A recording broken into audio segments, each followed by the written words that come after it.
Hey team, I wanted to talk today about what we call messy finances. Now, messy finances doesn't necessarily mean that you've got no money.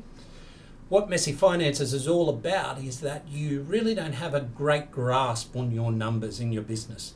You don't have a very good understanding of profit and loss, balance sheet, KPIs, trends, all of those bits and pieces, your tax, your structure, all of the bits and pieces that come together to form your business numbers. Now, we run a full day course called Operation Bean Counter, which helps you understand all of that stuff. But I thought I'd just do this video just to delve in a little bit deeper into what some of the problems are in and around messy finances or lack of control around your numbers, and start to see whether any of those start to ring true for you, because we find that most of the business owners that we talk to really struggle in this area. Numbers aren't their thing. That's what they have a good accountant for, or a good business coach. Business coaches who are good at numbers, there's plenty out there who aren't. So what we're going to do is delve into some of the areas in and around these messy finances, and then we'll go into detail in each of those in some future segments. So the first area of having these messy finances is just not understanding the numbers. When you started your business, I guarantee you didn't do a business numbers 101 course. You were good at what you did. If you were a carpenter, you were good with a hammer. If you were a plumber, you were good at plumbing. If you were a retailer in a dress shop, then you had a keen eye for fashion. So you were really good at what you did.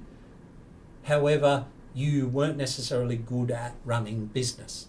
This is one of the problems that small business faces, is that nobody who goes into business is necessarily trained in business. They may do a course here and a course there and a short course here, or grab a couple of YouTube videos or Google a few things, which is fantastic, but it doesn't replace true knowledge in business. So understanding those numbers is key. Now, we don't want to turn you into an accountant, God forbid. Okay, we don't want to take your personality away and give it a bypass. But look, jokes aside, we don't want to turn you into an accountant for good reason. But what we want to do is we want you to be able to have a higher level conversation on the numbers with your key advisors. In my 25 years of being an accountant and also a business coach, I've seen people's eyes glaze over the minute that you start to talk around a profit and loss and a balance sheet. These are key documents for a business owner to understand the correlation between the two and what those figures mean and how those figures can lead to making decisions. Now, some of you who are watching this video might know plenty about the numbers. You might understand a profit and a loss and balance sheet.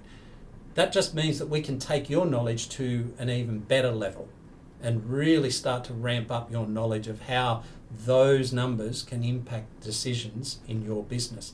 So understanding the numbers is key for getting these messy or lack of nous around your numbers sorted. The second thing that is becoming ever important is the automation of bookwork. So we've moved now past the cloud environment, the cloud movement, and those who got in early or in that early sort of majority area are now moving through to more automation. So there's some great tools out there and some great ways to integrate things between software.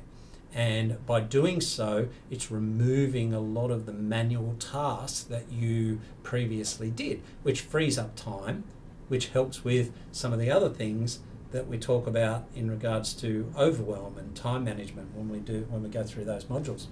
So key to automation is knowing what software to put with what, and knowing when not to automate just as much as you need to know when to automate, because sometimes it's easier to not automate and link things. Yes, you can integrate, but should you? Possibly not with some software. So that's very important to note as well. Moving past the automation of your bookwork and making sure that all of that stuff's taken care of is understanding your structure and your tax. I find that many small business owners really just rely on their accountant to deal with the tax, and they don't have a really good understanding of what's going on. So when somebody else comes along and tells them a different story, they just believe that story as well. And then somebody else will come along and tell them a different story, and they'll believe that one as well, because they're not taking the time to understand as a whole how structures work, how tax works for their entity and their business. And then it allows them, again, to have that higher level conversation. And when we're having those higher level conversations with you, the business owner, we're able to look and explore much bigger opportunities than we can when you have really no idea of the numbers and you're just following along whatever we do.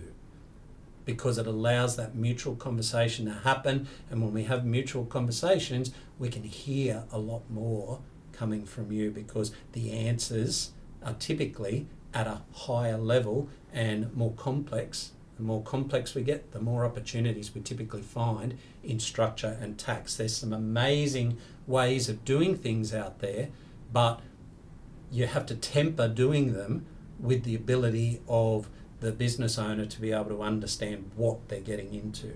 So combining those three things together, so looking at understanding your numbers, understanding your structure and tax, and then also automating a lot of that bookwork, can really get you tidy in terms of having business nous, if I can call it that, and removing that lack of control or lack of understanding around the numbers and the messy finances issue. Talk soon.